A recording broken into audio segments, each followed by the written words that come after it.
A partir del siglo XV, Europa vivió tiempos de cambios profundos, con reyes que fortalecían su poder, con naciones en expansión y nacientes imperios, y estructuras políticas y económicas al borde del cambio.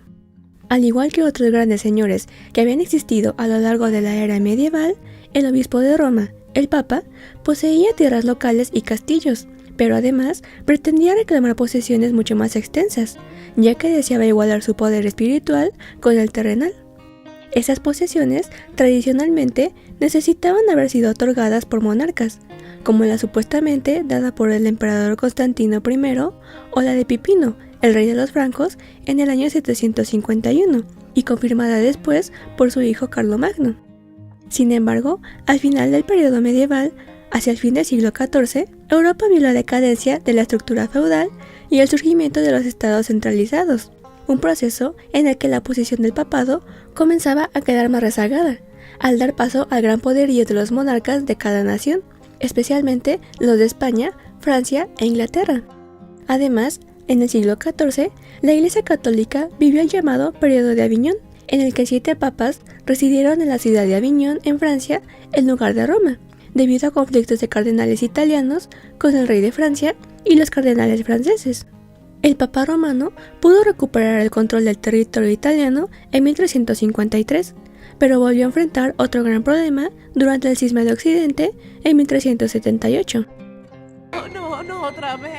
Por otra parte, aunque el pontífice romano contaba con la mayor autoridad religiosa y espiritual, en cuanto a lo terrenal, no superaba la influencia y el poder de los grandes señores, tanto de las ciudades-estado italianas como de los territorios feudales de la península, y no tenía la capacidad de mediar en los conflictos entre todos ellos. Entonces, ante estas crisis y ante los inminentes cambios en Europa, el papado quiso evolucionar hacia una especie de monarquía firmemente establecida nuevamente en Roma y con control de la ciudad y de toda la curia romana. Después del final del cisma, a inicios del siglo XV, el Papa Martín V intentó establecer en la Iglesia esta clase de monarquía centralizada, que tratara con las demás monarquías de toda Europa, así como con los principados y repúblicas, y con una importante estructura administrativa a su disposición. De esa forma, el enfoque de gobierno de la Iglesia, que la había caracterizado durante el periodo de Aviñón, empezó a cambiar con el regreso definitivo del Papa a Roma a inicio del siglo. Veremos qué sucede. Estoy un poco nervioso. El deseo de centralización también fue consecuencia de que el mismo proceso ya se estaba viviendo en los demás estados europeos, incluyendo las ciudades italianas con la mayor influencia de la época. Parte de lo que contribuyó a la transformación de la Iglesia y el papado fue el cambio en la relación entre el pontífice y los cardenales que lo rodeaban. Los cardenales de la Iglesia Católica tradicionalmente constituyeron la élite de la Iglesia. Estaban en un rango inmediatamente inferior del Papa, y por eso eran considerados como los príncipes de la Iglesia. Durante el Concilio de Constanza, se había establecido que los concilios, y por lo tanto el conjunto de los obispos y cardenales, estaban por encima del Papa, pero una vez en el poder, Martín V ignoró esta doctrina, deseando restablecer la idea de la supremacía papal. A partir de ese momento, la curia romana sufrió una fuerte disminución de sus capacidades y poder.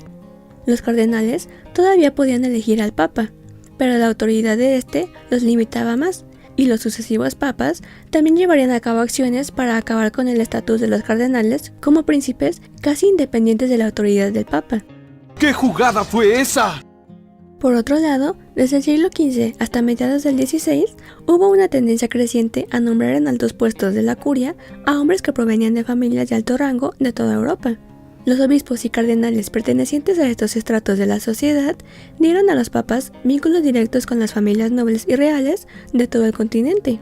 Eso podía garantizar que la política papal, en todos los aspectos, desde la seguridad de la religión hasta el buen gobierno eclesiástico, fuera apoyada a cambio de la donación de estos altos puestos. Al mismo tiempo, estas familias adquirieron mayor estatus y prestigio a nivel internacional cuando uno o más de sus miembros eran nombrados cardenales. Algunos de ellos también llegaron a ser papas con el tiempo, y entonces el poder papal se ponía efectivamente al servicio de las ambiciones de cada familia. Este tipo de nombramientos eran también una estrategia que los papas de ese siglo en adelante pensaban que ayudaría a restablecer su autoridad y asegurarles tener partidarios leales. ¡Muy bien! ¡Premio doble! Por lo tanto, Martín V benefició a su ya poderosa familia, los Colonna, dándoles tierras, cargos y privilegios. Esto le aseguró una red de apoyo leal, especialmente en el centro de Italia. Aunque la época de las conquistas por el poder del papado despegó con más fuerza poco después, bajo Sixto IV, pero en realidad sus intenciones fueron más hacia el deseo del engrandecimiento tanto personal como de su propia familia, más que el de llevar a la iglesia en sí misma a recuperar poderío y autoridad.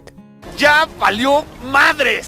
Por esa razón, convirtió el pontificado en un sistema donde se estableció con fuerza el nepotismo, llegando a ser considerado como una verdadera tiranía política, semejante a la existente en otros estados italianos.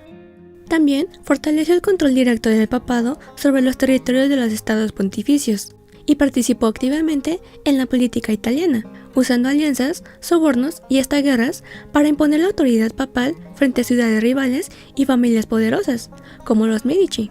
En 1478 apoyó la conspiración de los Pazzi contra los Medici en Florencia, mostrando su disposición a usar el poder para controlar ciudades-estado clave. Al mismo tiempo, emitió bulas y decretos que pretendían limitar la autonomía de iglesias locales y reafirmaban la autoridad del Papa como supremo juez espiritual y político en el mundo cristiano. Sin embargo, debido a que sus intereses más grandes eran personales y no concernían tanto el fortalecimiento de la Iglesia como institución, su pontificado no fue tan eficaz en este aspecto. Después, su sucesor, Inocencio VIII, fue elegido por cardenales que esperaban beneficios a cambio de su triunfo. Inocencio fue un papa poco firme, y bajo su mando, el pontificado llegó al máximo desprestigio, debido a que vendía cargos eclesiásticos e indulgencias, además de continuar sin interrupción con el nepotismo. Si no lo veo, no es ilegal. Fue fácilmente influenciado por quienes le rodeaban, y numerosos gobernantes, con su creciente poder, desafiaban su pretendida autoridad. Y además, por su debilidad, sus intentos de mediar conflictos entre monarcas europeos fracasaron. Después, su sucesor, Alejandro VI, intentó conseguir la estabilidad política y reafirmar la autoridad de su papado. Al principio, parecía que lo conseguiría, ya que su administración de justicia, reorganización administrativa y la mejora de las condiciones de vida de los romanos hicieron que su pontificado fuese bien recibido al principio. Buscó a través de alianzas políticas y conspiraciones consolidarse dentro de la nobleza italiana y aumentar siempre que fuera posible su poderío, consiguiendo, durante los 11 años que duró su papado, concentrar el poder de la institución religiosa en su persona. Sin embargo, de igual manera que sus antecesores, concentró la mayor parte de sus esfuerzos en favorecerse a sí mismo y a su familia, y no logró consolidar un legado político duradero. Aunque confiaba en que su hijo, César Borgia, construiría un gran principado bajo control papal, eso no ocurrió. En cambio, la extrema concentración del poder en su familia la terminó por llevar a la decadencia. Usted no aprende, ¿verdad?